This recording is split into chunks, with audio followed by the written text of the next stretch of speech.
Okay, you guys, I'm back. If you're still hanging with me, thank you so much. Of course, we had to have a technical glitch today, even though I've practiced this about 10 times. And it went very smoothly. Today, for some reason, the internet connection cut out and I had to restart my computer and the router. And I'm back. So if you're bearing with me, thank you so much. I am definitely going to record this as well. So if you were with me and then you had to leave, then I will definitely be able to send this out as a recording. I'm going to start right back from the beginning where we began. Again, I'm so sorry. This is just technology sometimes, and I have to roll with it. It's outside of my control. Fingers crossed that it won't happen again. If you're here, please say hi. I am sorry again. We're going to start right from the top and get into it. So welcome to our talk today called Spring into Smart Exercise. I wrote this talk to help people who have been really sedentary for the past year and want to get started with an exercise program, but may not know exactly what type of exercise to do, where to get started, and maybe need some tips and some guidance for how to really stick to a routine and make it successful. So, welcome. With that being said, let's go ahead and get started. My name is Ashley Lorch. I'm a physical therapist, and I've been a physical therapist for about 14 years now. I am also the owner of a family owned private practice here in Rochester called Thrive Physical Therapy. I'm also a board certified neurologic specialist, a certified brain health trainer, and a Parkinson's specialist as well. So you'll see a few different certifications on the screen that I have specific to helping people with Parkinson's disease. So today we are going to talk about this really important connection that exists between movement and the mind. We'll go through the benefits of exercise for your body and for your brain. And then we'll talk about these incredible brain changing benefits of exercise. And I'll get into chemical changes, physical changes, and protective changes that can happen with consistent exercise. But I promise it won't be too boring. I will keep it very relevant to your day to day life. And then we'll talk about how to get these benefits. What do you really need to do? What should you do? And how do you get started? And then I'll tell you some ways that I can help you get started as well if you're looking for some additional guidance and support. And then we'll go through some key takeaways for our talk today. So let's talk about this really, really important concept that we should all understand, which is this inextricable connection between our body and our brain. So, one really important thing to understand is that when our bodies slow down and aren't stimulated as much, our brains slow down as well. When our bodies become weaker, the connections in our brain also become weaker. So, if you've been feeling sluggish in your body and you're also maybe noticing some changes with your mood or your thinking, it's not surprising. A lot of people are experiencing that too. And a lot of people right now are also experiencing physical changes as a result of not exercising as much for the past year. Some people are also experiencing more physical symptoms like pain or a fear of falling. Some people are actually starting to fall because they haven't been moving as much for the last year. With a lack of movement also comes other physical changes like losing bone density, losing muscle mass, and even an increased risk for losing functional independence. So I want to illustrate that a little bit with a friend of mine who we're going to call Jack. And I'll tell you Jack's story. So this really isn't Jack, it's just a picture to show you how Jack was feeling when his wife called me back in, I guess it was like June or July of last year. So he had been quarantining, staying at home, not really doing much like most of us were doing last year. And for 3 or 4 months, he was just staying home.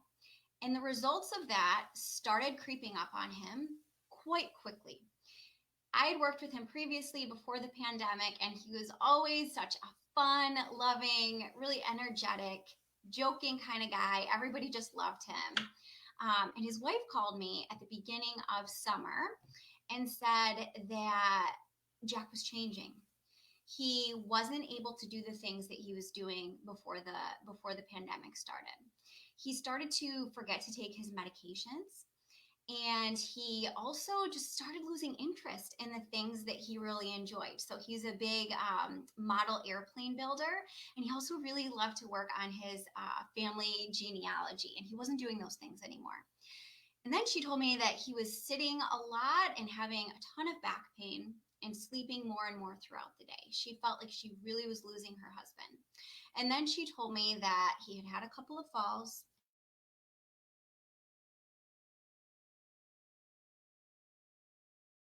and I would do the very best I could to get the Jack she knew and loved back. So if you're feeling blah and any of this sounds like you know, a lot of people are experiencing this over the past year. If you're having more pain, you know, whether that's in your back or other parts of your body, maybe it's limiting you from doing the things you really love doing. Or you know, some people are even having balance problems because they've limited their mobility so much. Some people are avoiding activities because they're afraid of falling, and some people, like Jack, he actually did start falling. You know, changes in mobility, changes in mood, whether that's feeling more depressed or anxious lately, as well as changes in cognitive ability. So some people are telling me, you know, Ashley, I'm having a lot more senior moments than I used to. You know, different changes in cognition. Like Jack was having a really hard time keeping his schedule. He missed some doctor's appointments because of the changes that were going on in his body. These things are actually very common right now. And the good news is that we're going to get into is that exercise can help with all of these things. So we used to understand exercise at a very superficial level, right? So more of like a body level. People would exercise to lose weight so they could fit in their favorite pair of jeans, or people would exercise so that they could bulk up and look like Arnold Schwarzenegger. They were very superficial reasons to exercise. But what we now know are that the benefits of consistent exercise are so much more far reaching than we ever understood previously.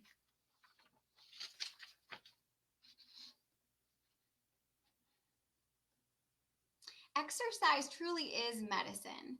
And there's tons of different pills on here. And I did that to illustrate how exercise would actually be considered a poly pill because it doesn't just have one benefit or two benefits. It has so many more far reaching benefits on our lives and on different systems in our body. So here's just a couple of those benefits. I'm not going to read them all out for you, but I thought that this really illustrated how far reaching exercise really can be for people. And the one area that we're really going to zoom in on today is how exercise literally changes the brain. And these brain changes contribute to all of these really, really profound benefits that you can have over time. So if you're watching, let me know if any of these benefits to exercise surprise you. Some people have no idea that exercise can actually help them tap into their creativity. You know, some people don't really make that connection between exercise and sleep quality. And exercise is so beneficial to also help with our mood and also help us think more clearly. So let's talk about this concept of neuroplasticity, which refers to our brain's ability to actually change in structure, function, and neural, that means cellular organization, as a result of experience. So we can actually have experiences in our lives that create negative neuroplasticity. So changes in our brain that actually are not so good, like isolation, being sedentary, chronic stress, are actually not good for our brain. But when it comes to exercise, it's actually like miracle grow for our brains, and it enhances brain change in a really positive way.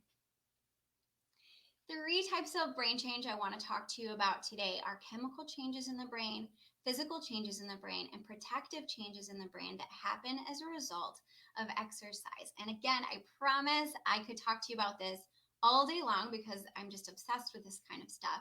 But what I want to talk to you about today are kind of what does this mean for me? So these changes that happen as a result of exercise and how they actually translate to your day-to-day life.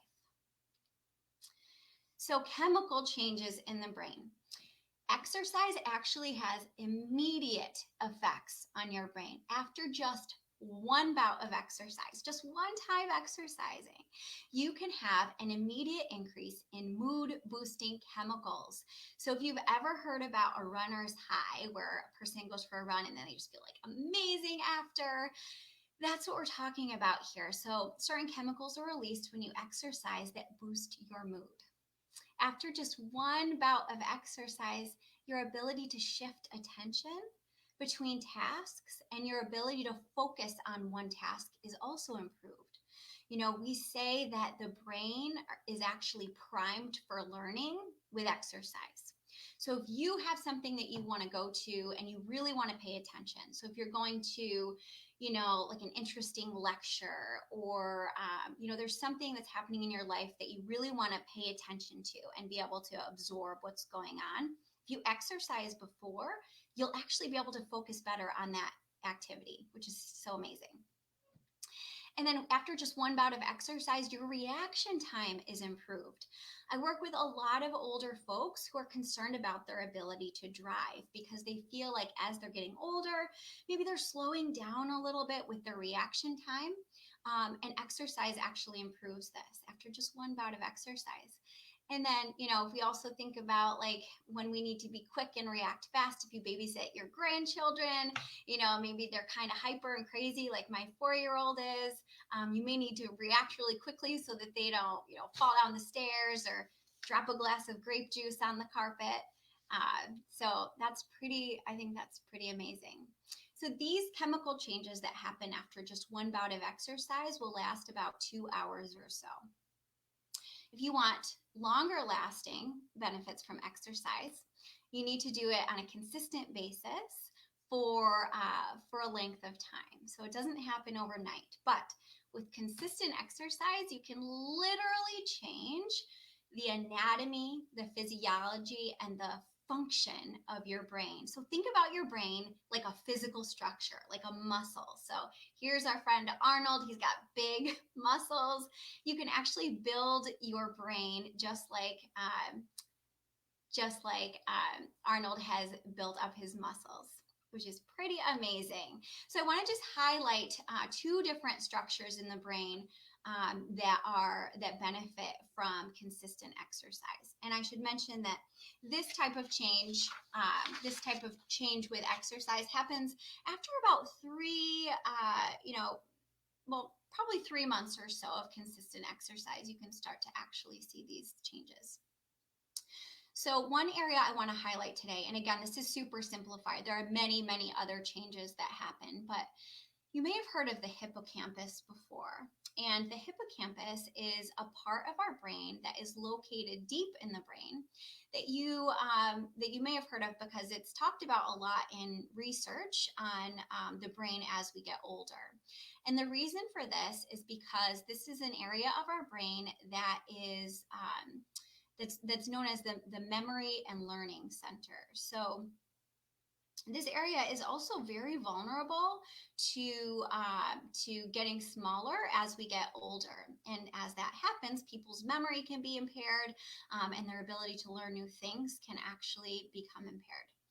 The amazing thing about exercise is it can actually grow your hippocampus and make it bigger, so that this can actually attenuate the potential effects of aging, where perhaps your hippocampal volume is shrinking and getting smaller. Exercise can actually keep the hippocampus nice and strong and robust and can actually grow it and make it bigger.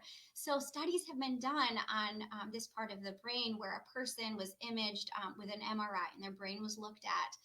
at the beginning of the study, and then after a few months of consistent exercise, and the structure was actually bigger. So what this means for you is that if you can improve your hippocampal volume, get your hippocampus bigger, your ability to remember things is improved. Your ability to learn new things is also improved.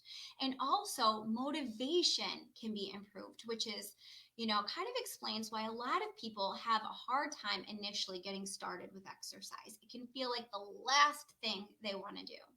But as you stick to it, stay exercising, as you actually grow this part of your brain, your motivation gets stronger, kind of like a perpetual motion machine. A body in motion stays in motion.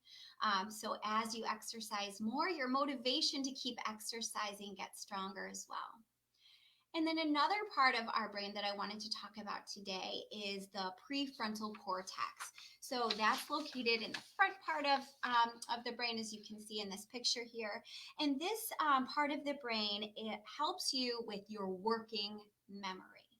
So helps you to manipulate information on a continual, ongoing basis. So, for example, if you like to bake and you have to remember what ingredient comes first, and then what ingredient comes second, and what you have to do next. So, actually manipulating that information in your brain is done at least partially in your prefrontal cortex. Things like engaging in conversation with a group as well. You really need to use your working memory.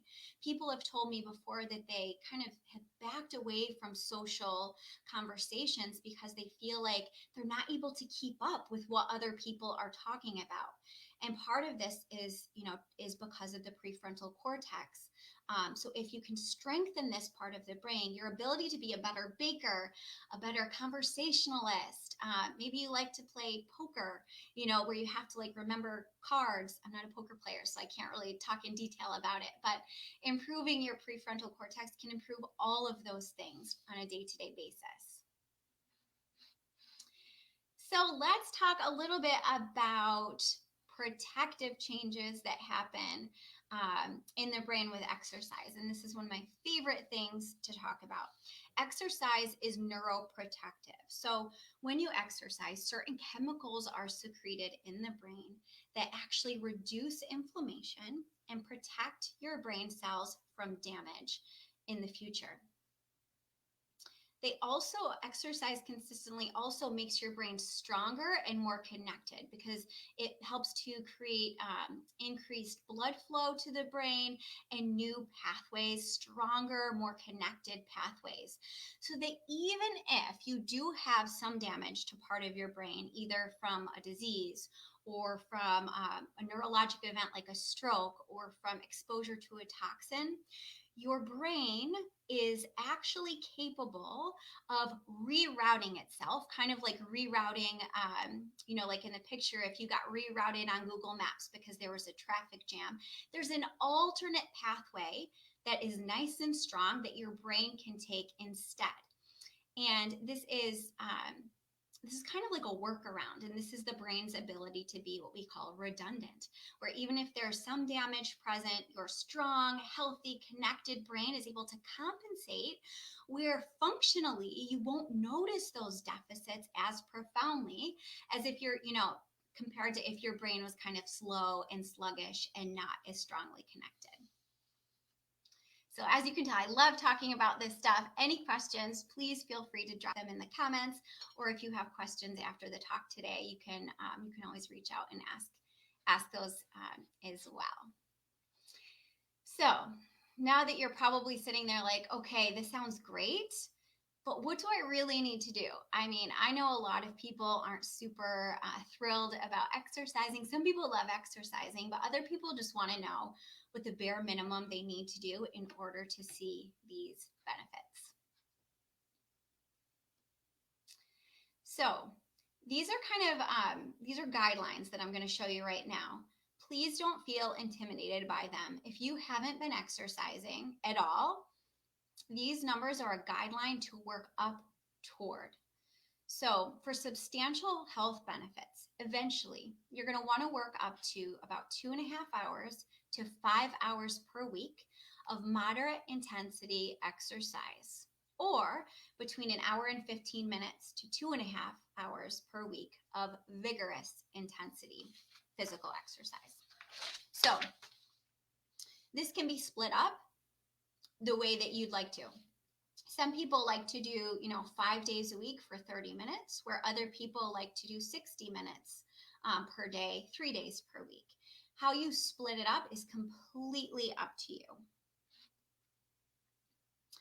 And ideally, you're going to want to include a combination of different intensities. So having some exercise where you're actually really vigorously moving, sweating, maybe finding it hard to carry on a conversation. That's how we classify vigorous exercise. If you're sweaty, if you're really working hard.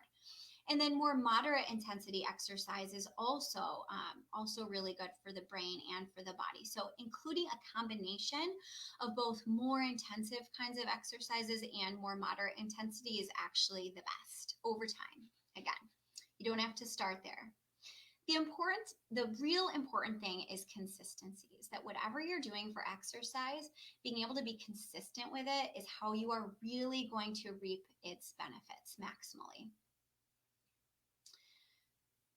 So the best type of exercise that you should do, I always tell people the best type is the type that you will do, especially when you're first getting started with an exercise routine.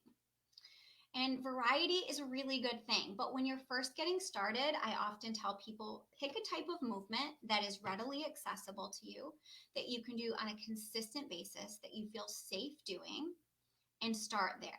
And then once you have a nice routine going, then you can start adding in more variety and types of exercise. Once you get that good momentum going and your motivation center is like, yes, I like exercising, I'm ready for some more.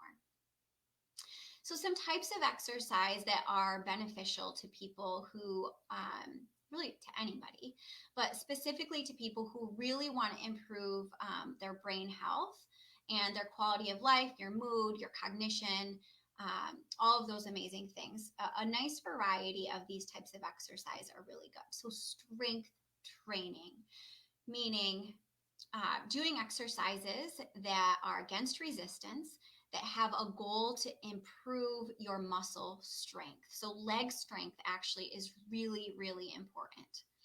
Aerobic exercise is also extremely important. You may know this as cardiovascular exercise. Basically, this means doing a type of exercise, doing a type of movement with the goal of increasing your heart rate for a sustained period of time. It doesn't matter what kind of movement you're doing. Choose something that you enjoy. It can be swimming. It can be walking or pole walking. It can be running. It can be dancing in your living room. It really doesn't matter as long as you're getting your heart rate up. There's a couple of different types of aerobic exercise. There's sustained exercise, sustained aerobic exercise, which is pretty traditional, what you may think of, like getting on the treadmill and walking. Or you can also do interval type training, like high intensity interval training. That's another type of aerobic exercise.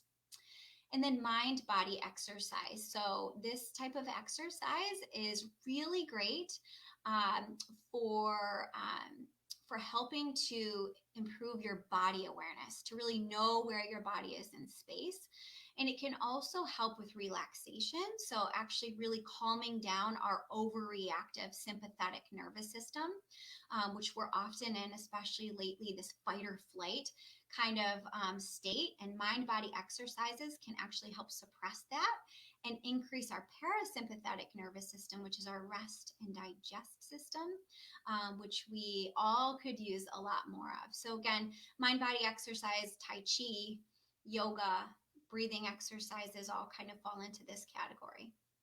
And then skill training. This is a type of exercise that some people may not think of, but it has huge benefits to our brain and to our body and to our mood. When I'm talking about skill training, I'm referring to a type of physical activity where you have an external goal. So a lot of activities that involve recreational ball activities. So for example, playing pickleball or playing tennis Or choreographed dance is a type of skill training where you have an external goal. So you're remembering these dance steps, or your goal with doing the pickleball or the tennis is to be able to hit the ball with a racket and score a point. So skill training has far-reaching benefits. The other really great thing about skill training is a lot of these more recreational activities are also social. So when it's safe to gather in groups again, the benefits of community and having a social connected network around your exercise routine is extremely beneficial. And then exercises for balance and coordination are also really important as we get older. Our risk for increased risk for falling and changes in balance are increased. So making sure that you're also paying attention to exercises that challenge your balance in a safe environment are also very important. I just want to highlight too that there's a lot of overlap between these types of exercises. So if you're doing a yoga practice, you're not just doing a mind-body exercise. Like this woman in the picture, this position that she's holding, she's also strengthening her legs. She's also maintaining her balance. And if she's doing it at a quicker speed, I'm not sure how fast she'd be going, but if she's doing it at a faster speed, she may even be getting some aerobic benefits out of it. So you don't have to say, okay, on Monday I have to do strength training, on Tuesday I have to do cardio, on Wednesday I have to do mind body, etc. There's a lot of overlap that comes into play. Just choosing a variety of exercises that at least are partially enjoyable to you is going to be really, really beneficial.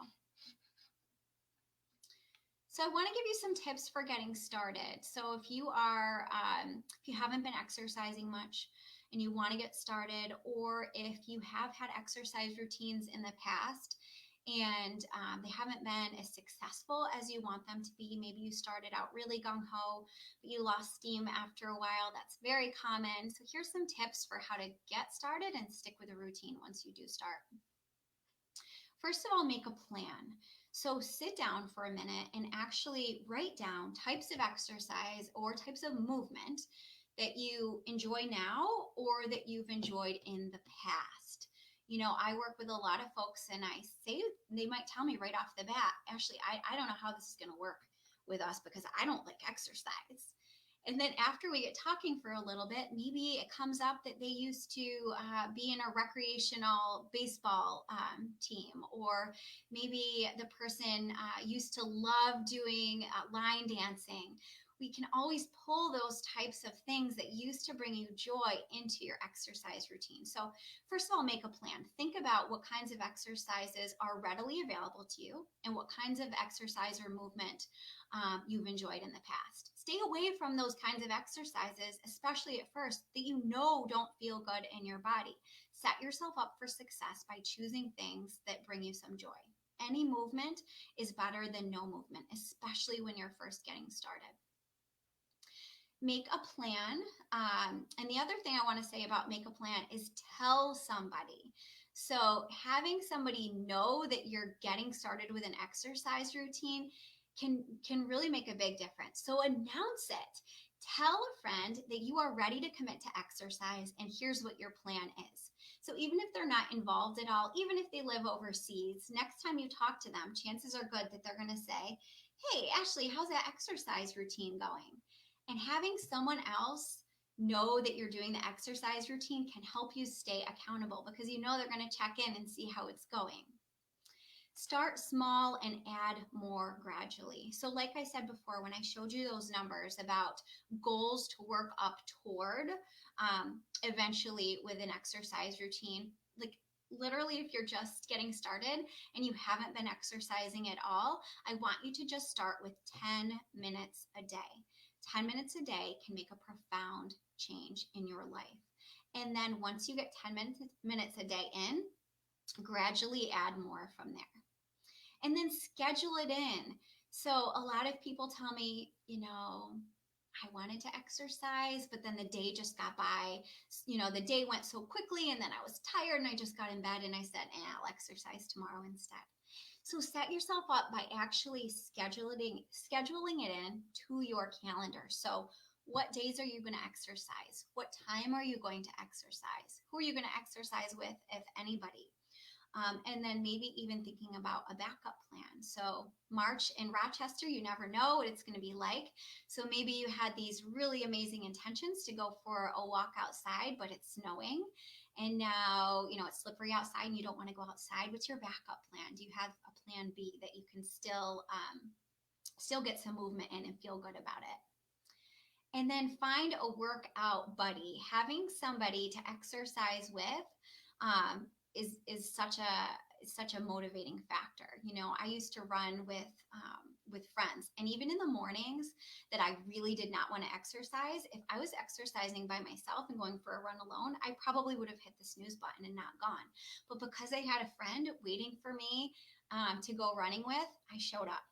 So right now it's hard to find, it may be harder to find an exercise buddy since we're still in, having pandemic restrictions and making sure that we're being really safe about things. But, technology can really, can help to connect people with exercising together.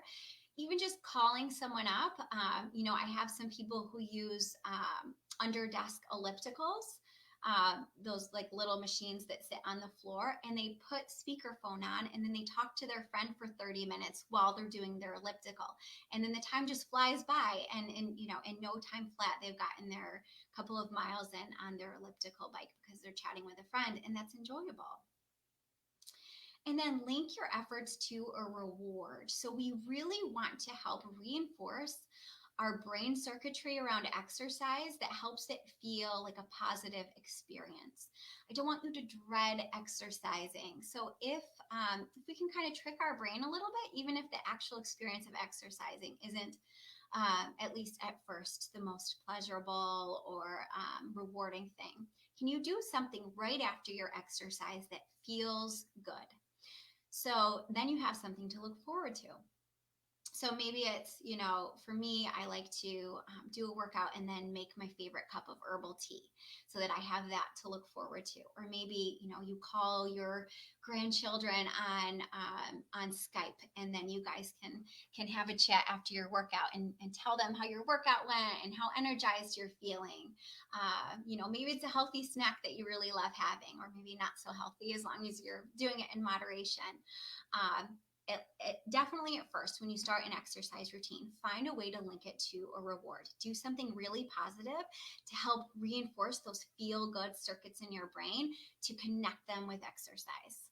If you guys are watching right now and you have any tips for how you stay motivated or got started with exercise, please feel free to drop them in the comments. I would love for you to share your experience around this too. So I hope those tips were helpful. And if you're feeling like, I still feel, I'm really excited about exercising, but I still don't feel completely confident getting started on my own, or maybe the changes that you've been experiencing over the last year or so really limit your ability to participate in exercise. You may really want to, but you're having too much pain or too many mobility changes where you really can't get started on your own. Thrive can help. So I'm going to get into a little bit more about how Thrive can help you with that in a minute. But first, let's check in on Jack. So as I mentioned, I started working with Jack when his wife called me back in, I think it was June or July of last year. He had started falling and was really experiencing severe pain. So he needed physical therapy. I started working with him for physical therapy for maybe a month or two in order to get his stamina back up, get his endurance back up, improve his balance. And then after that, I started working with him one-on-one on an ongoing continual basis for personal fitness training. And I'm still working with him today. And I want to let you know, long story short, he's doing really, really well. He is not falling anymore. He is doing really well with maintaining his schedule, taking his medications. In fact, he's actually taking less medication than he was when we first got started because he's lost a little bit of weight and he doesn't need his high blood pressure pills that he was taking before. He's returned to his hobbies that he loves doing. He's meeting his brother once a week to go for an outside walk in the neighborhood. And his wife told me the other day that he did the most thoughtful thing for their anniversary. He actually scheduled a special anniversary dinner to be delivered to their house. He got her flowers, and he got her a card. And she just told me that she felt so good about this because about a year ago, she really wasn't sure if he was going to be able to stay at home for much longer because of the severe changes that had happened. So, long story short, Jack is back. He is doing awesome. So, as I mentioned, Jack needed physical therapy when we first got started, and some people have actually experienced a functional change. And this may not be related to an acute hospitalization, but some people have declined to the point because they've been at home for so long, or because they've actually had COVID and they've declined as a result of having COVID and they haven't quite recovered from it yet. They have a functional change where they actually need skilled, medically necessary physical therapy. People who actually need physical therapy are those who have changes in their mobility where they're not able to functionally do what they were able to do prior to their decline. So, falling, fear of falling, where you're avoiding activities or not able to do things like get up from a chair easily, get on and off the floor if you recently were able to do that and you can no longer do that. Or you have a specific pain that is limiting your activities. That would indicate that you need physical therapy before getting started on a more general fitness program. And physical therapy is often covered by insurance. Here at Thrive, we coordinate with your insurance company as well as your doctor's office to verify your benefits and get the prescription for physical therapy if that's something that you actually need. And then personal fitness training is another service that we offer here at Thrive, which is for people who are generally well, but they're not exactly where they want to be in terms of fitness and overall well-being. So their goals are more related to exercise and fitness. So some people have a specific goal when it comes to fitness, like they're like, I want to be able to walk a 5K for a charity event that I have coming up. And that's really important to me. And I can only walk 1 mile right now. I need to get my endurance up and my confidence up around that.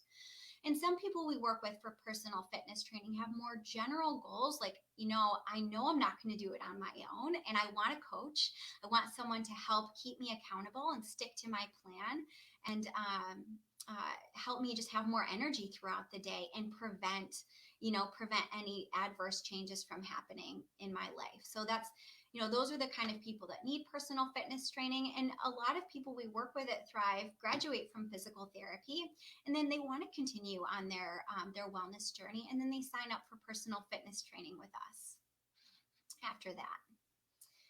And then another service that we offer is group exercise classes, which is something I'm a huge believer in group exercise classes, especially ones that are evidence-based and those that are designed around specific populations and diagnoses. And prior to the pandemic, I was teaching exercise classes. We put in-person classes on hold for the last year or so, but we have big things coming in 2021 this summer. So I can't quite talk about those just yet, but if you're interested in learning about our group exercise class offerings in person, once it's safe to gather again, be sure to sign up for our email list, because people on our email list are always first to know, and they always have first access to signups, especially when class sizes are limited. So if you're not on our email list yet, feel free to sign up over at info@thriverochester.com. You can just shoot us an email and let us know you want to get on the mailing list, and we'll put you on there. So in the meantime, before we're able to gather in person again and teach group exercise classes in person, we are doing Facebook Live classes. All of our Facebook Live classes are completely free. All you need to do is jump on at the designated time, and you can work out live with us. And we're doing a Spring into Spring Seated Saturday series. That is a lot of S's, but you can join us actually this Saturday. Claire is going to be teaching an exercise class at 10:30 in the morning. It's a seated class. It is designed specifically for people who are trying to get their strength up and trying to get their endurance up after not exercising for a while. It's definitely appropriate for most fitness levels. So join us. You can exercise at your own pace this Saturday right here on Facebook.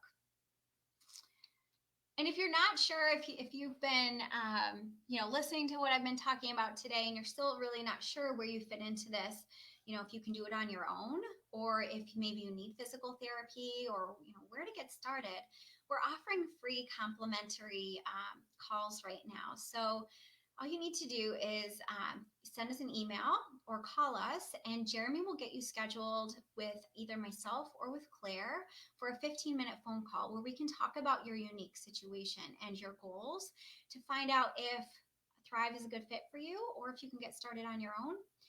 So just give us a call. We'd be more than happy to schedule that for you. So key takeaways from our talk today. Exercise is a powerful tool that can change your brain and your body. Exercise causes brain changes that improve your mood, your cognition, your motivation, and your movement. Exercise should be moderate to vigorous intensity.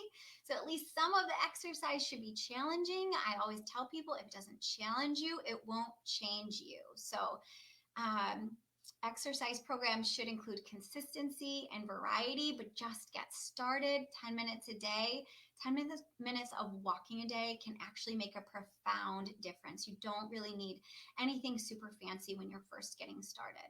Our brains can get stronger and more connected at any age. You can do this, and I am here to help. Thrive would love to help you on your exercise journey. Feel free to reach out. Here's our contact information, and let's see how we did on time. I went a little bit over, but not too bad. If you're still with me today, thank you so much for joining me. Again, I apologize for those weird technical difficulties at the beginning.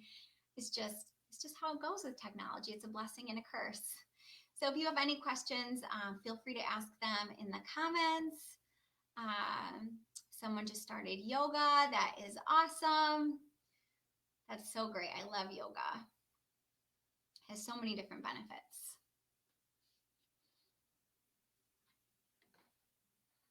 All right, well, I'm going to sign off then. Again, thank you guys so much for joining me today. I hope you are well, and I hope this talk today has inspired you to get moving and keep moving. Have a great day.